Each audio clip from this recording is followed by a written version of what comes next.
લંડનમાં રાત્રે 1 વાગ્યો છે અને ઊંઘ ઉડી ગઈ છે. આજે સવારથી જે સમાચારો અમદાવાદની એર ઇન્ડિયાની ફ્લાઇટના અકસ્માતના સમાચાર જાણ્યા અને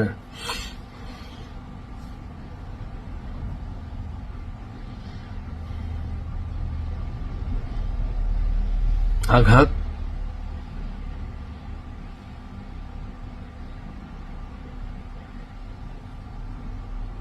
ખૂબ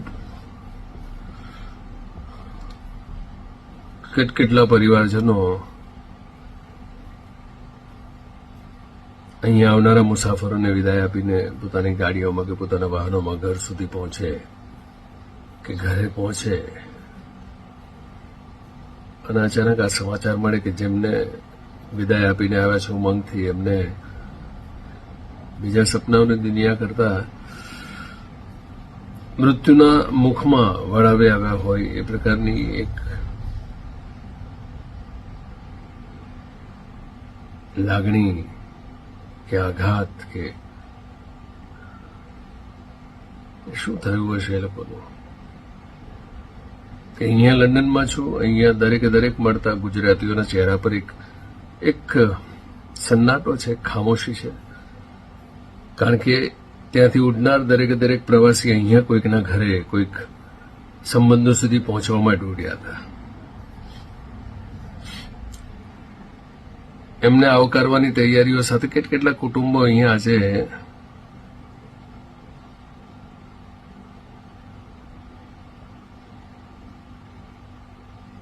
આખો દિવસ London, central London, east London, Slough, Harrow આ તરફના ગુજરાતીઓને જ્યારે મળવાનું થયું ત્યારે દરેકની આંખોમાં એક ભયંકર તકલીફ, ભયંકર ઉદાસી પંચાઈ છે. પ્લેન જે ઇમારત સાથે ટકરાયું તેની અંદરના એ મેડિકલ સ્ટુડન્ટ્સ કે નવા ડોક્ટર્સ બનીને પોતાની કેરિયર કે પોતાના સ્વપ્નાઓ પૂરા કરવાની હજુ ઉડાન ભરે પહેલા જ કોઈ પણ કારણ વગર મૃત્યુ એમને ભરખી જાય.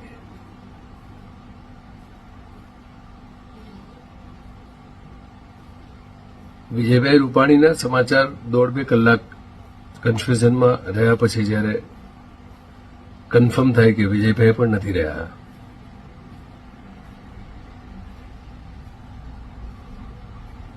અસંખ્ય વાર ફ્લાઇટમાં સફર કરી છે, ફ્રીક્વન્ટ ફ્લાયર તરીકે, પણ હવે આ ડર હંમેશા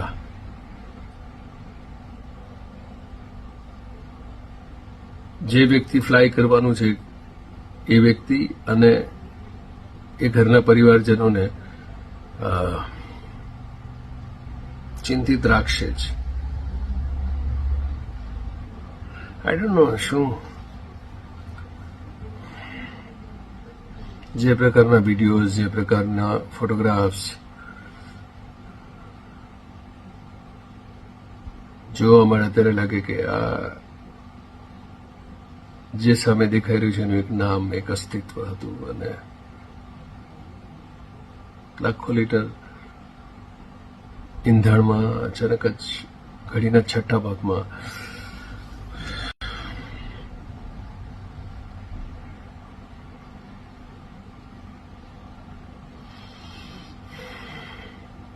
અસંખ્ય અકસ્માતો આપણે સાંભળ્યા છે, પણ આટલો કારમો અકસ્માત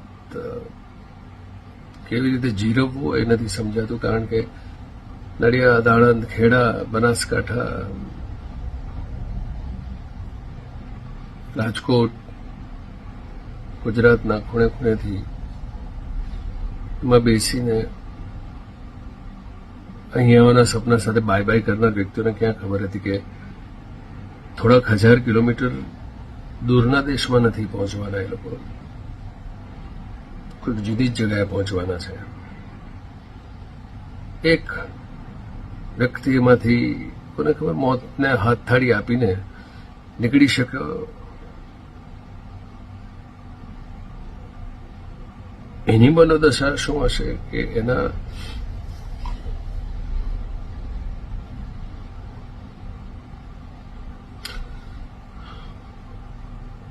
અમદાવાદ અને આપણા અહીંયા તો પરિસ્થિતિની કલ્પના કરી જ શકાય એમ છે કે શું માતમ છવાયો હશે.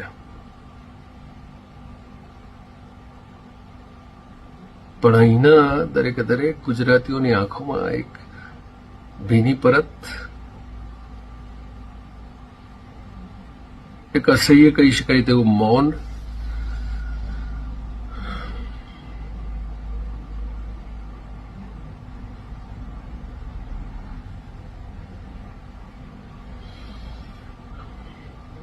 ઈશ્વર આવું મોત કોઈને ના આપે.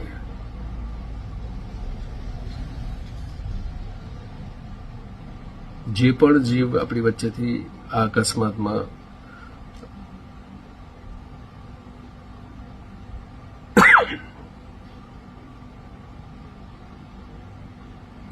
મૃત્યુ પામ્યા છે, એમના આત્માને ઈશ્વર સદગતિ આપે, શાંતિ અર્પે, અને એથી વિશેષ પાછળ રહી ગયેલા દરેકે દરેક પરિવારજનોને એ હિંમત આપે આ આઘાતની પીડામાંથી હેમખેમ બહાર નીકળી શકે.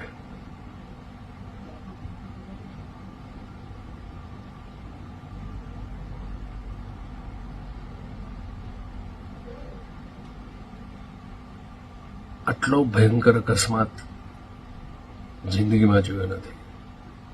મેં નહીં, આપણામાંના મોટા ભાગના લોકોએ આવો અકસ્માત નહીં જોયો હોય, પણ આવો મૃત્યુ કોઈને ના આપે.